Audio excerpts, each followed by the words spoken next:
Welcome back to another episode of A Gift from Adversity. My name is Julie Love. I'm your host. Thank you for tuning in. Today we are recording episode 144. Before I introduce our guest, I want to introduce my book, which is the same title as this podcast, which is called A Gift from Adversity. A Gift from Adversity was published in 2020, and it's about my life overcoming sexual abuse, domestic violence, bullying, and homelessness. After I published this book, I got a lot of messages from all over the world and people sharing their adversities. And I felt compelled to create this platform that people can not only share the adversity, but the tools that they used to overcome, and then a gift that came from it. So I'm very excited to have another guest, and thank you for listening. Hello, Angela. Thank you so much for coming to A Gift from Adversity episode 144. Thank you so much for having me today.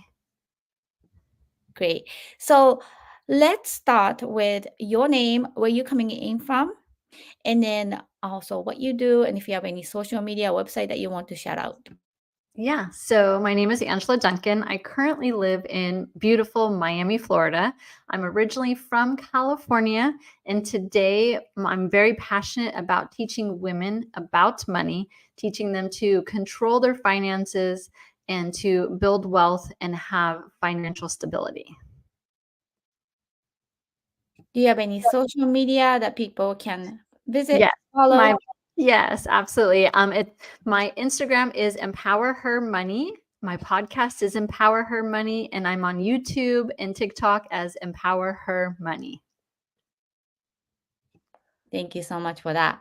So let's dive into our first question, which is the adversity. So, Angela, can you tell our audience what was your adversity? Yeah, so growing up as a kid, I grew up in poverty. Here in the US, what that means is I lived in Section 8 housing and welfare. I got free school lunches. I had to take a city bus to school. Kids made fun of me because I couldn't afford to buy new clothes. And I just didn't know anything about money. But growing up in poverty was definitely something that I had to learn how to overcome. And then why were you poor growing up?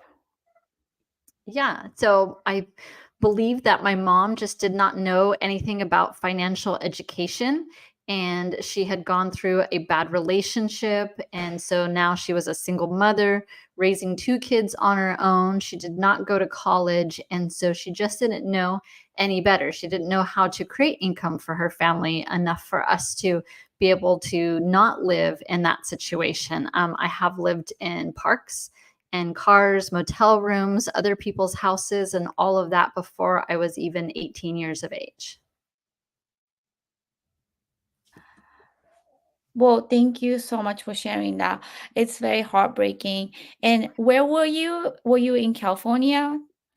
We moved around quite a bit. So I say I'm from California, but I've lived in 8 or 9 states as a child. So not ever one place. Moved around quite a bit. I think more so because you if you're not able to pay your rent and you have to move, you just kind of looking for a different location, perhaps somewhere else that might have better opportunities, but you don't know how to improve your life or look for those opportunities, then you're kind of just repeating that poverty cycle over and over. And then you mentioned that kids made fun of you at school, or like something that the school year has been hard. Yeah, I think as kids, you don't always understand the difference between having a family with money or having a family without money. And when you're a child that has money and you can go, new school clothes shopping every year or take vacations, you don't understand why other kids might not have that same lifestyle.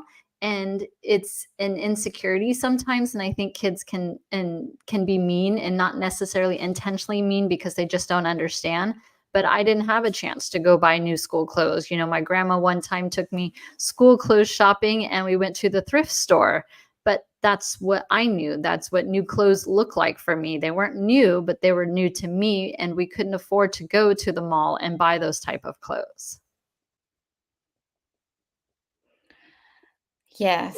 And do you remember you maybe working, like start to work at early age and try to support the financial situation like for what did you have an older sister or younger sister?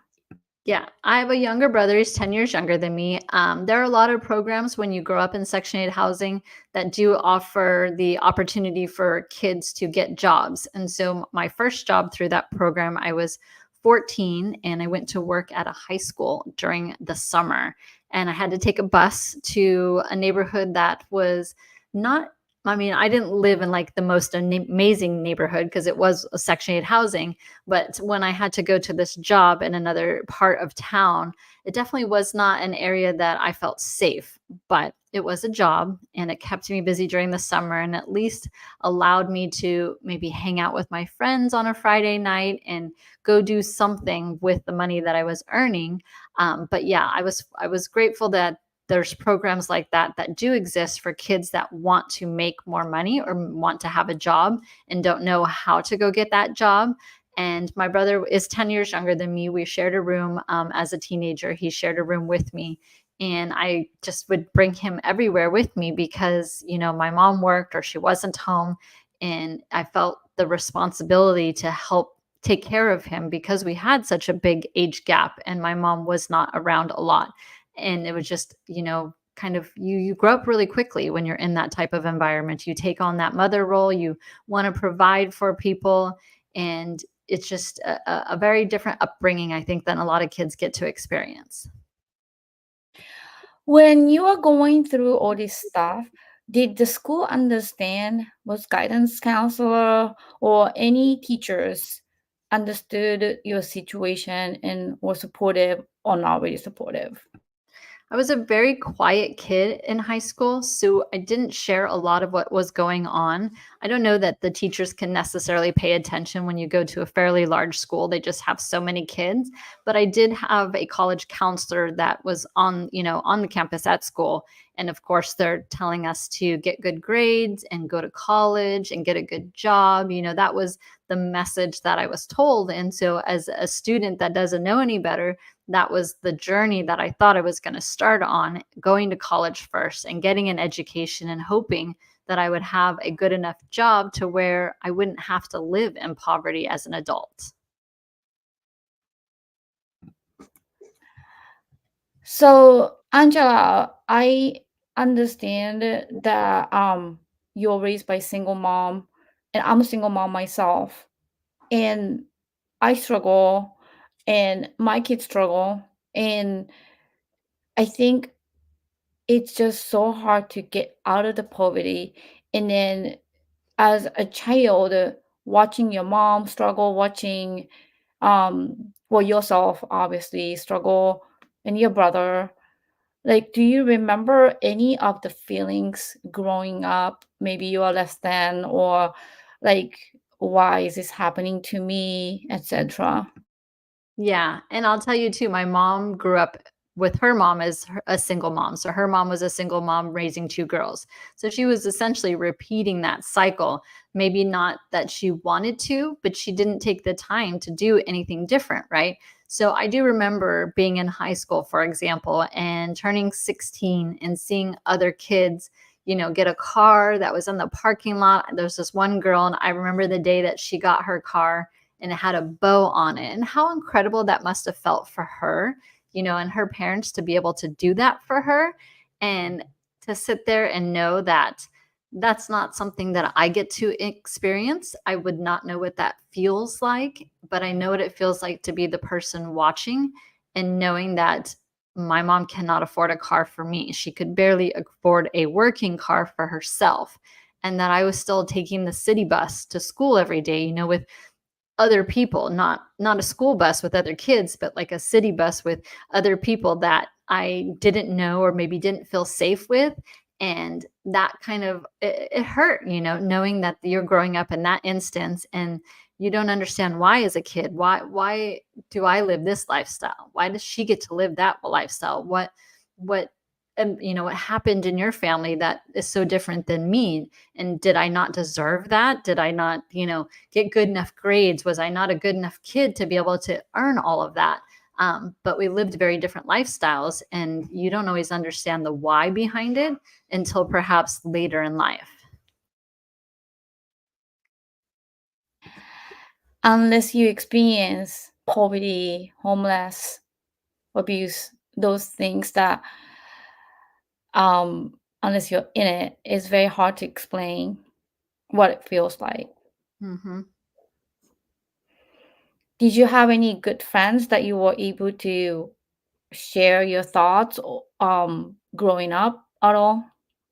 Yeah, I had one friend in high school that her dad was also, receiving assistance from the government, and she would get the free breakfast and free lunch with me. So at least we could relate. Like, she walked to school, but it was a little different for her because as she got a little older, she did have a grandparent who passed away and left her a little bit of money. So she was able to buy a car, get an apartment, those type of things. But as an earlier child, yeah, I definitely had a couple people that I stayed friends with that were in very similar situations. We're not so much friends now. I think we chose different paths in life, but early childhood we were, because we were in the same situation and we understood how each other felt. So how about college? Did you go to college? I did go to college, yeah. So I went to community college first. I got loans to be able to do that. And I took the bus to the city college. I walked to my job, but I ended up having to be on a 5-year program because, you don't have the knowledge to be able to apply for lots of scholarships. I didn't have any, in high school, I didn't play sports because that costs money. Anything that you play sports in high school costs some type of money. So I couldn't play sports. I wasn't very active in, like, student government and things like that because I went to a job after school. I needed to be able to produce income to help my family. And all of the things that the colleges look for on scholarships, I really didn't have on paper other than I got good grades, right? So at least I did go to community college. I transferred to the 4-year university, and it did take me 5 years to finish, but I finished my program. And that feeling of, accomplishing that, I think as you grow up in poverty, sometimes we become overachievers because we think we have to earn everything because nothing was ever given to us. That feeling that you earned this college certificate, I finished it, and now the world is going to give me a job and the world is going to provide for me. Those are all the things that you think of as an early adult, because that's kind of what I was taught would happen. It's not what happened, but at least I finished that degree, and I think that was really the start of my journey to where I'm at today. You must be very proud of yourself. Yes. So I was homeless and I watched all my friends go to college straight after high school in Japan, which is the typical lifestyle. And in Japan, the driver's license costs like 5 grand. It's so Mhm. expensive. And then to have a car and license, it's just so incredibly expensive. So I never had a car until I was 30 years old after I came to America. And then I lived in Boston where we didn't have to have car. It would be more expensive to actually have a car because you have to pay for the parking spot and stuff. Yeah. Anyways, I remember the feeling of other kids going to college and me working like full time when I was 18. And I remember how miserable I felt because of the comparison, because of the other kids, because of the privileges. And then interestingly, like in this country, especially, if you're white, you have white privilege, and if you're black, and a little bit of disadvantage. But in Japan, we don't have race like that. Mm. But really nothing to anchor on for me to understand why this was happening. And Mhm. then, because of the race, because of socioeconomic status or the places that I lived. Nothing like that. I was just raised by abusive parents. And then so growing up in America, knowing this maybe social status a little bit or race, that maybe may have played the role of poverty. Now you are grown and looking back at your poverty growing up. What do you think played the role of your mom's mom, and then you to have to suffer, um, like in a big picture? Yeah. I think early I was driven by that I don't want to be in poverty, knowing how hard that felt, knowing the emotions that came with being in poverty. I did not want to be that ever. So I had to figure out, how do I break this cycle? What is it that other people are doing differently that I just don't know, that I need to learn? And then I need to take action and continue to learn. So that really was my driver. Sometimes people have goals and they move toward the goal.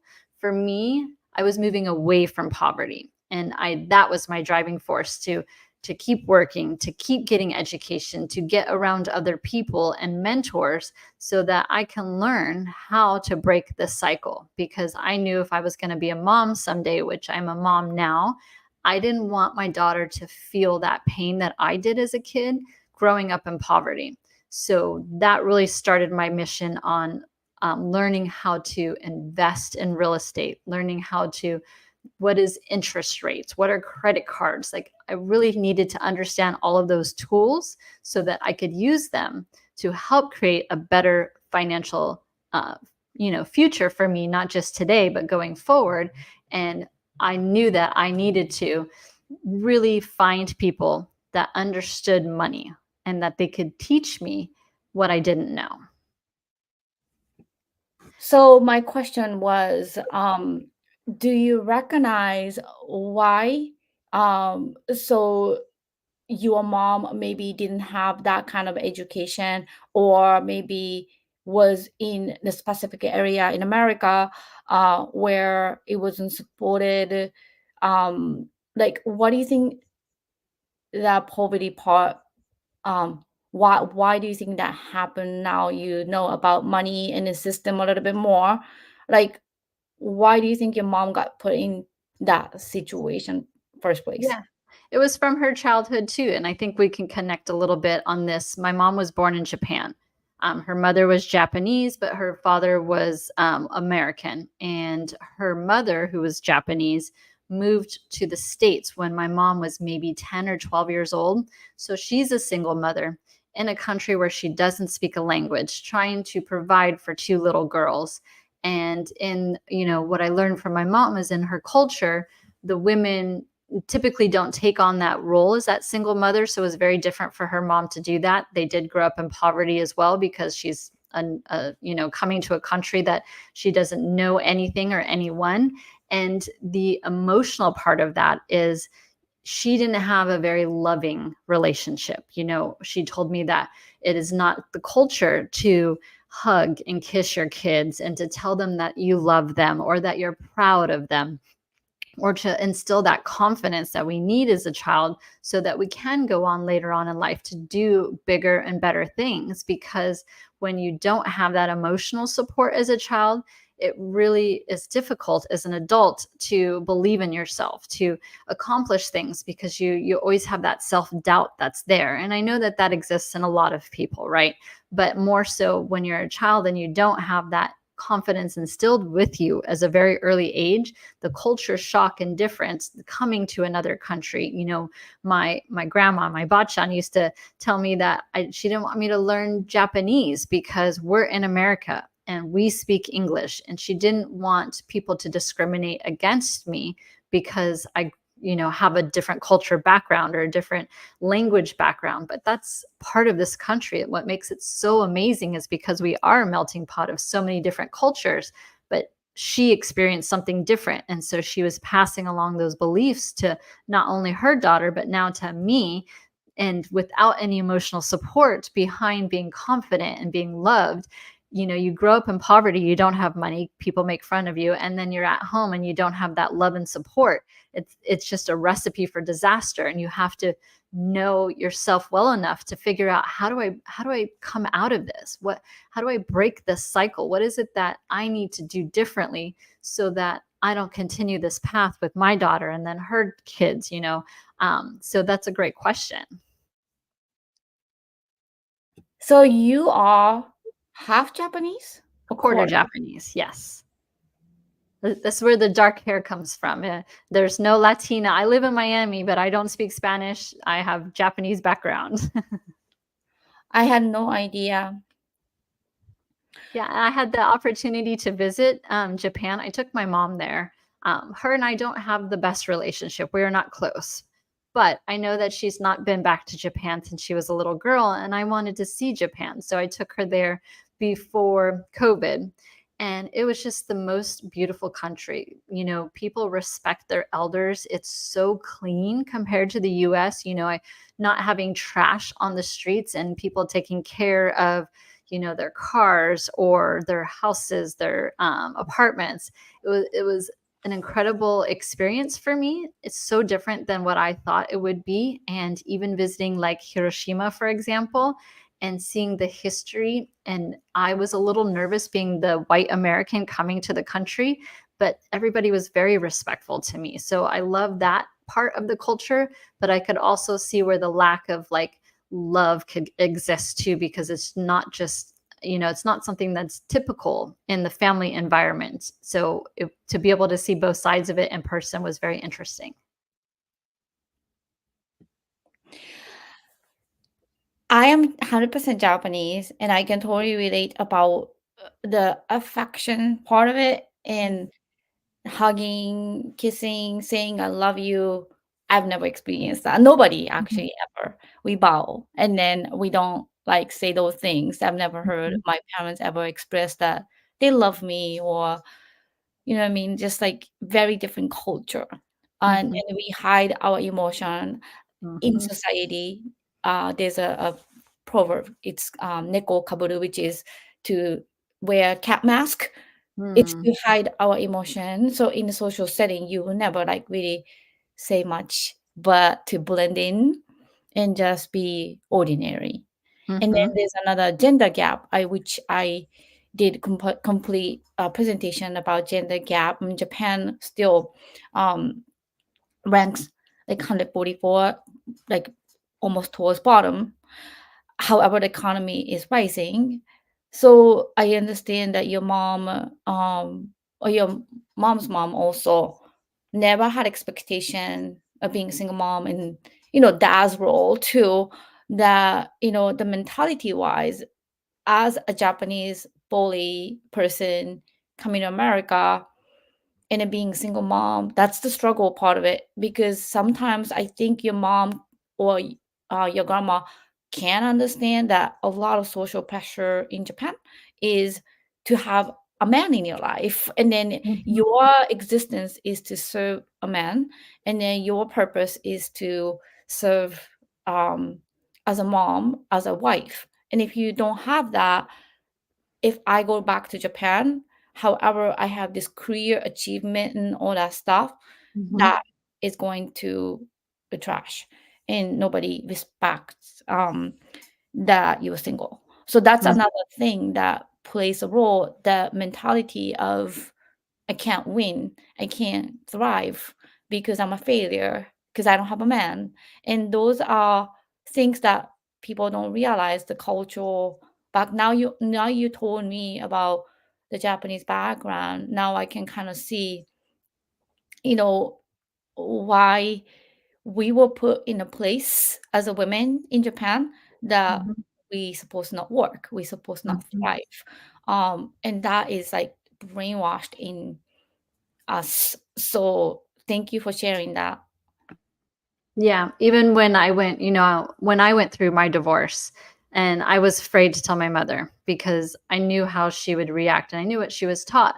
And when I did tell her, I remember like sitting down to finally tell her, I'm getting a divorce, and It's going to be okay. And the first thing she said to me was, why? You're not going to find another man to take care of you. And that hurt, right? Because you go to your mom for support, and for her not to be supportive, for her to kind of instill more fear in me as if I didn't have enough already in that moment.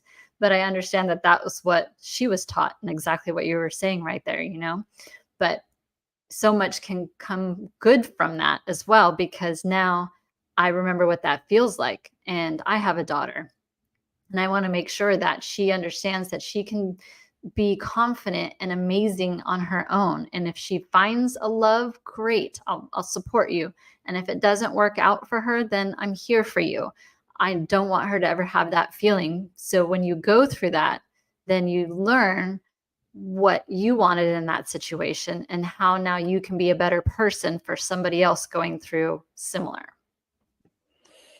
Yes, thank you so much. So, Angela, I really appreciate you sharing your struggle and story growing up. Let's move on to the tools part, which is my favorite part of it. All the guests that came to the podcast share the tools that they use to overcome. And that makes it very unique for this podcast because it's not from internet, it's not from the therapist, it's your tools that you truly applied and you used to overcome. So can you tell our audience what are maybe top tools that you use to overcome the challenges? Yeah. So, first is education. I knew I wanted to go to college and learn about business and learn about money. I needed that education in order to create a different life than what I was taught and born into, because that education just didn't exist for me as a child. So, that's number one. And whether that's college or a program or, just going to, I'm in Miami, so we have lots of like conventions and things that happen here. Find the education that you need to help you break your own cycle. Two, there's a lot of mental issues that come from living in poverty and experiencing some of the things that I did. And you have to be willing to ask for help. And for me, I will forever be in therapy, right? I may not be active at any given time, but I know that I need to continue that therapy. So I do understand that this is a cycle mentally that I'm going to have to just continue to work on forever, just like I'm going to continue to educate myself forever in order for me to be a better version than what I started with, right? So that's two. And number three is to find great mentors, find good coaches in your life, someone around you, good friends, and good support system. When you get to meet other people from different parts of life that have different experiences, you learn from them, but I also want to help support them. So I am a big giver. I believe that when we give, then it just helps us to feel like a better person. And that's not the reason I do it, but I understand that there are so many people in this world that are really hurting, that have come from, abuse and homelessness and things that we could never imagine because we didn't go through it. But to have empathy for them, not to judge them, but to say, hey, I see you. How can I help you?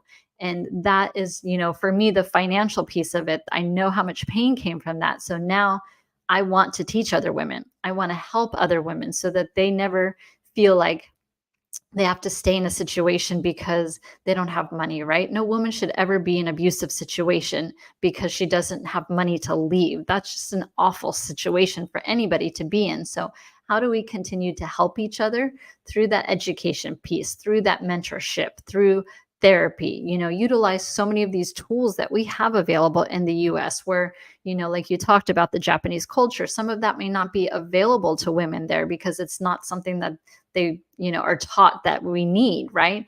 But here in the US, we have the ability to do so many different things, but it takes us. You have to take the action yourself first. Understand what is it that you need, what tools are you missing in your life, and then seek those tools, but take action in it. And make sure you have a good support group around you because you're going to fail. There's going to be times where you think you're moving forward and you end up walking backwards. Give yourself grace and know that it's okay. But if you continue on that journey and use those tools that are available, then you are going to be the best version of yourself. You're going to break that cycle. And hopefully, the generations in front of you, you get to inspire and teach them so that they don't have that pain that you went through. I really appreciate you saying that a lot of things that is really hard, first of all, to break the cycle, and then having the realization that you need these tools. But specifically about money, since that's your podcast and that's your channel, do you have any specific maybe idea that you can share with people that you used to get out of the poverty that worked? Yeah, first thing, our country, we have a problem with credit cards.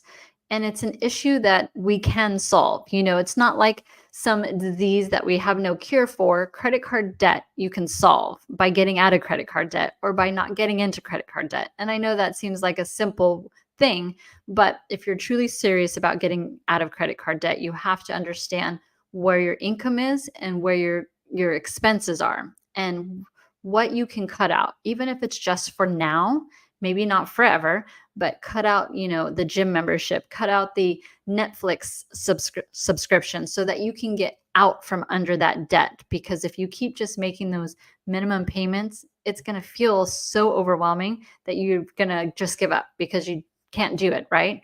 Mentally, it can be just a blockage for you. And we don't deserve that. We don't deserve to live in poverty. And so, really taking a look at the credit card debt is very important.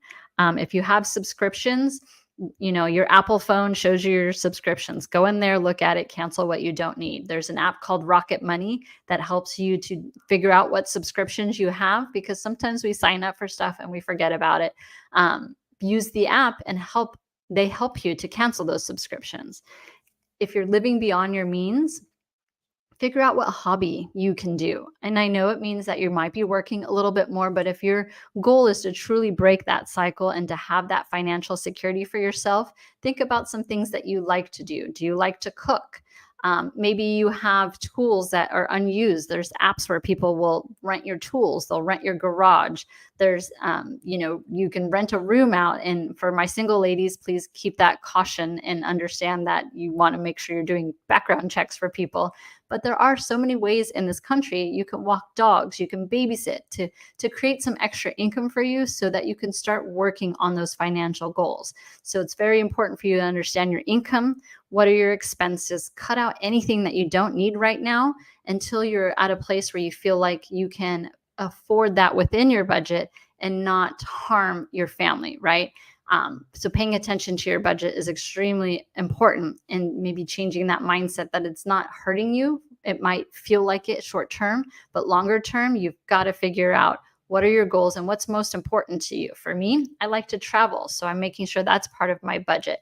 But where I traveled 10, 15, 20 years ago, very different than what I can do today. But I understand that. And I understand it's a process and it's a journey. So paying attention to all of those details for you are extremely important so that you can really take control of your finances.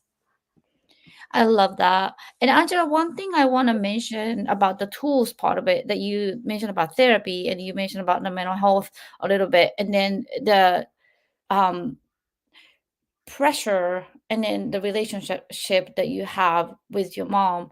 Like, what are the really good tools, like, say, like myself included, that I don't have a good relationship with my parents, obviously. And then also as a Japanese woman, I feel, for instance, not enough, or um, say, can't do this, although I may be able to. So I know you were instilled that kind of um, thought in your head a little bit. How would you first recognize it, and then how did you recognize it, and how did you kind of overcome to be where you are at? Yeah, it was a very long journey for sure. I can tell you some tools that I use today. For example, I really don't watch TV. I know that a lot of the TV, a lot of the information and what is on the TV, Netflix, Amazon, all of those channels isn't necessarily positive. And it's very easy for me to be a negative person.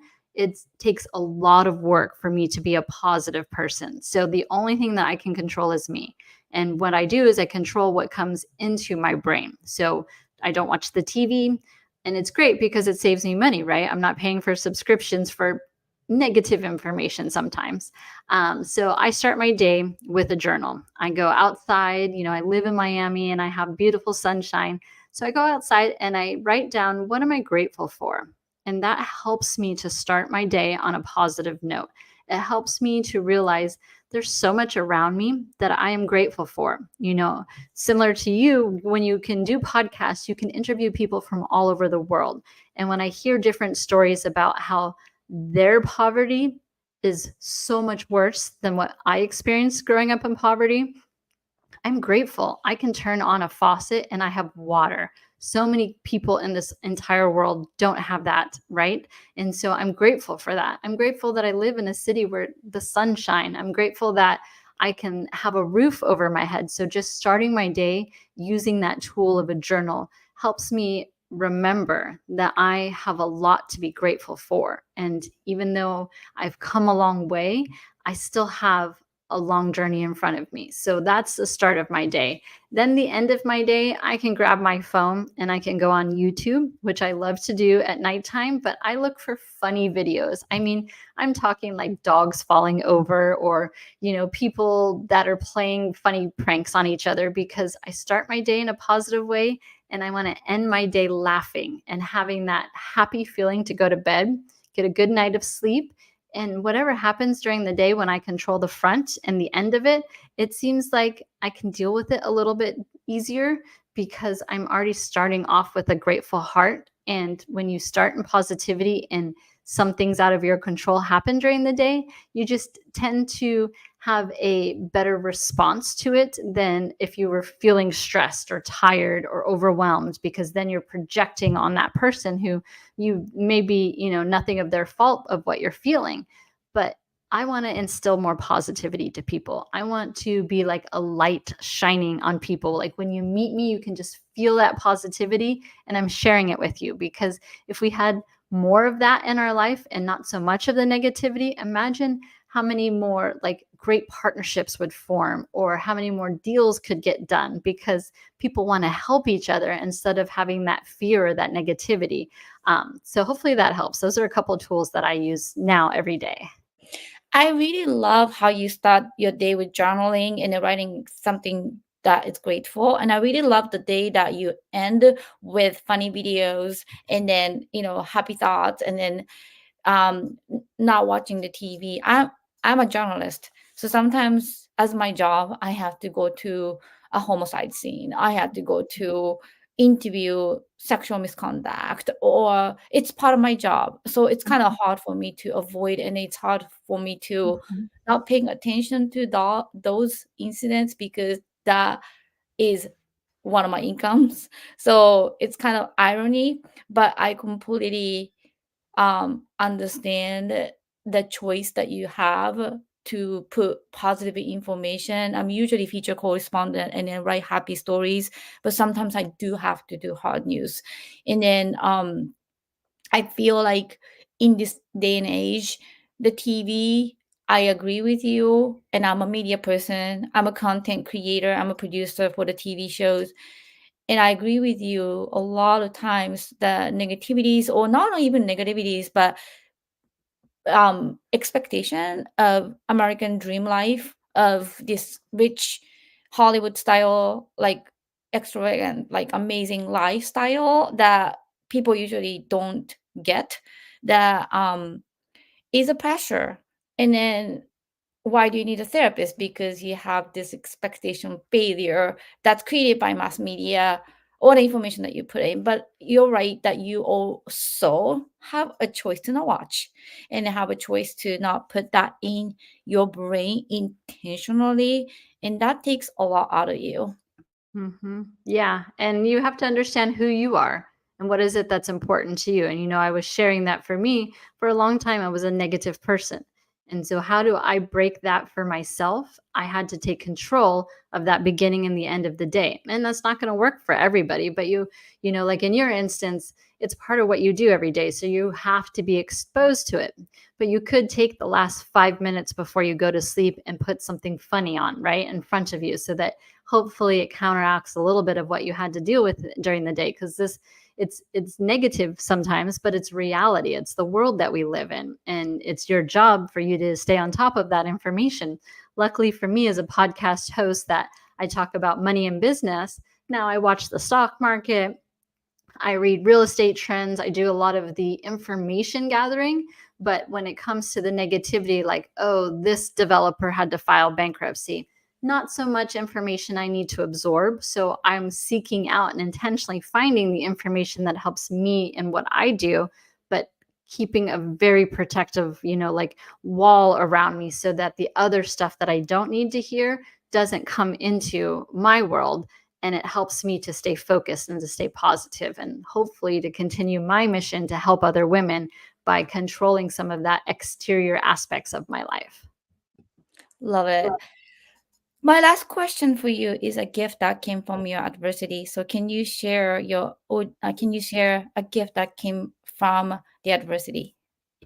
Yeah, I think it's what I'm doing right now. Understanding that this was I'm a Christian woman. So understanding that God put me through what I did as a child, right? He couldn't necessarily control the exterior factors of my childhood, but what he could do was give me enough strength to endure what I had to go through. Because there are kids in my situation as a child that may have taken their life. And there were times that I thought about that as a kid, but he gave me the strength to get through that, because he knew it would teach me to be empathetic to someone who doesn't have money, to understand that someone could be in credit card debt because they weren't taught any differently. And now I have the opportunity to teach people because I understand what they're feeling. I understand what they went through. And when your student knows that you've been there and you've gone to the other side, and now this is what I've accomplished, then they're willing to listen to you. If I grew up in a super wealthy household and never had to struggle for money, someone who grew up in poverty wouldn't think that I could teach them anything. So going through what I did, that was my gift. I grew up in poverty, and that was a gift for me, because now I can teach people how to get out of poverty because I've done it. And I understand where they're at and what they're going through and what they're feeling. And that was my gift. And now I can gift to other people to break that cycle for themselves. Thank you so much, Angela, for coming to a gift from adversity today. Thank you so much for having me. Absolutely. And thank you to our audience for tuning in to another episode of A Gift from Adversity. My name is Julie Love. I'm your host. We'll see you next time.